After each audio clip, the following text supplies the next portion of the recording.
Well, a story that's making sports headlines is the hiring of the first full-time female coach in the National Basketball Association. Becky Hammon, who is retiring this month from a 16-season playing career in the WNBA, will join the world champion San Antonio Spurs as an assistant coach next season. In a position dominated by men, Hammon becomes the second woman to serve on an NBA coaching staff.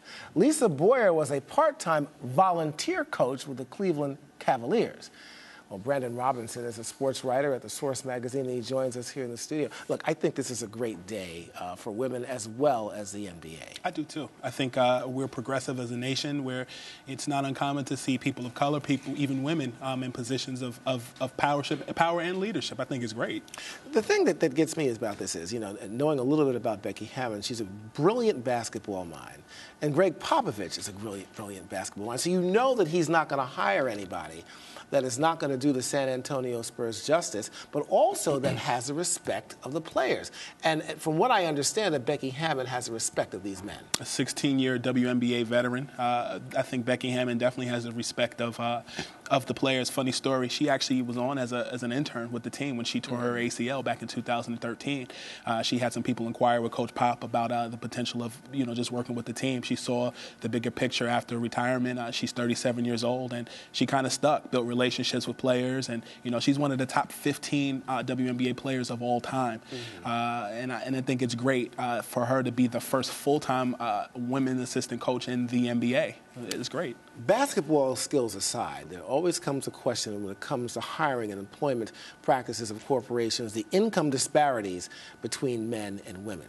Can we expect that Becky Hammon, as an assistant coach for the San Antonio Spurs, will be equally compensated for her skills? Why not? You have NBA head coaches who have no coaching experience. Jason Kidd last year came in and had no coaching experience, was a player, was a point guard, an extension of the coach on the floor. Derek Fisher came in with the Knicks and did the same thing. Why can't someone that's a woman come in and do the same thing? I think that there should be some comparable compensation. Assistant coaches usually make anywhere from $100,000 to anywhere to $500,000 or $600,000. The higher echelon coaches. So I think you'll see something comparable. Now, one thing that it's the bull in the room, the gorilla in the room here. Locker rooms. Is she going to be allowed into the locker rooms, as a coach? That's a pretty kind of sensitive subject. I inquired about that. I reached out to a couple people that were in the know. It was a mixed bag. I think in the WNBA, men aren't always allowed in the locker room, particularly when they're changing. I think there should be some type of middle ground. Perhaps she's allowed in there after everybody has a towel or has a shirt and pants on. But you know that women, female reporters are allowed in locker rooms, and there are a lot of towels that are on the floor. They're not around the bodies of the men. Yeah, I mean, you walk into an NBA locker room, guys walk around stark naked all the time.